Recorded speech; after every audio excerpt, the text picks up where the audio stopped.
I bought my first gun when I was about 22 years old. In fact, I own a number of firearms that I hunt with.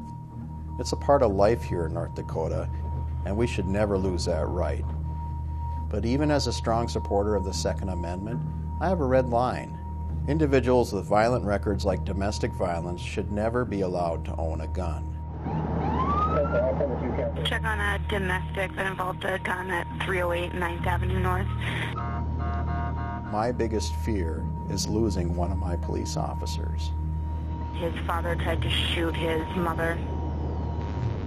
Nearly a quarter of all police deaths by firearms in America come when we respond to domestic violence calls. Statistically, these are the most deadly calls police get, and that trend is rising.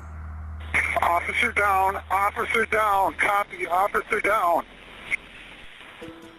Our department came face to face with this sad trend last year when we responded to a call about a man shooting at his wife. Check on a domestic. I'm talking about people like the man who shot and killed one of my police officers, Jason Mosier.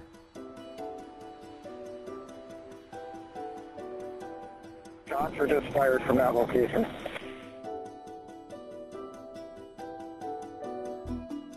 He left behind his wife, Rachel, and 2 stepchildren.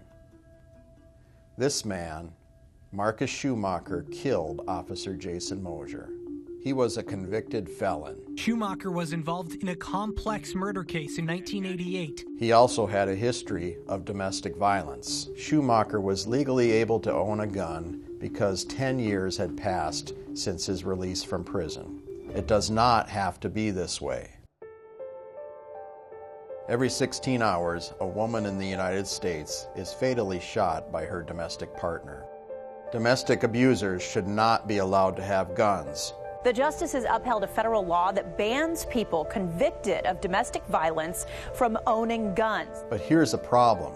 Our federal laws have loopholes. For example, only 17 states require all those with domestic violence restraining orders to turn in their firearms. Federal law prohibits convicted abusers from owning firearms if they are married. But if you just dated and decided to shoot someone, it's okay. You can get another gun. Yeah, the boyfriend loophole. I'm grateful that in my state, if a boyfriend or girlfriend convicted of domestic violence is ordered to turn in their guns, they must do so or face arrest. Saving the lives of law enforcement and the abused is a nonpartisan issue. In 2017, 8 governors from both parties ignored pressure from the gun lobby and closed some loopholes.